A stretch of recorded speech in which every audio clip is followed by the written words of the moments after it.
Today, guys, we are talking about escapism. Specifically, we're going to look at the ways that we use things like stimulation, pleasure, and productivity to avoid the reality of living our lives.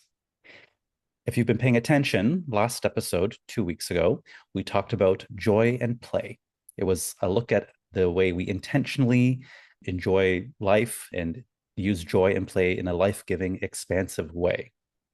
At the end of that episode, I had made a comment about how there's another side of that.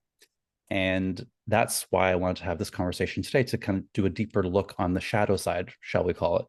Because a lot of the things that bring us joy and pleasure can also become ways that we avoid our lives.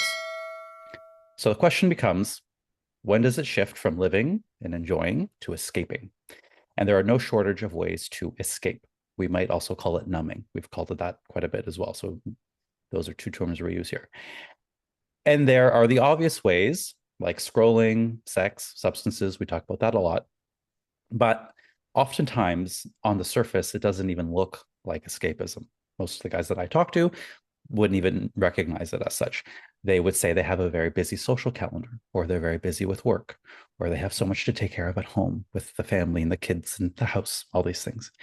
And it doesn't help that our North American culture actually rewards this busyness.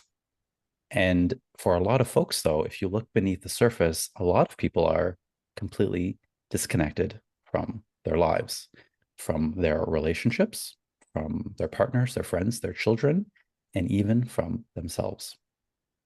So that's what we're unpacking here today: the different ways we escape, why we do it, and what it costs us. And before we jump in, I just want to make a quick little caveat here. Not all escapism is bad, of course. They're not even the things that we do to escape are bad. We're not making any moral judgments about that today, okay? What I want to focus on today is the pattern of behavior, not what you use. It's not about what you use, it's about how you use it, okay? And if you want to think of it as a spectrum, on the one side is what I would call intentional escape, which the things that we all do: unwinding after a long day or a long week, having a drink, watching a movie, escaping into Netflix for a few hours, scrolling to escape the day. It does the trick. It's temporary. There's no downside to it. Okay. That's on the one hand. We all do that. We're not talking about that today. Today, what we want to talk about is this chronic pattern of avoidance, of using things, constant stimulation of your phone, apps, constant busyness, work, even anything. And there's no shortage of things, anything that we use to avoid living in the reality of our lives, which is oftentimes very difficult.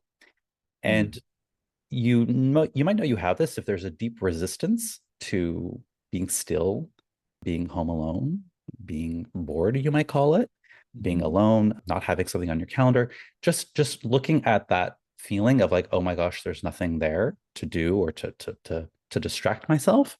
That's where maybe we're talking a little bit about avoidance territory. And we're going to dig deeper into that. So a quick question you can ask yourself now at the top of the episode is, if I had to stop doing this thing for a week, how would I feel?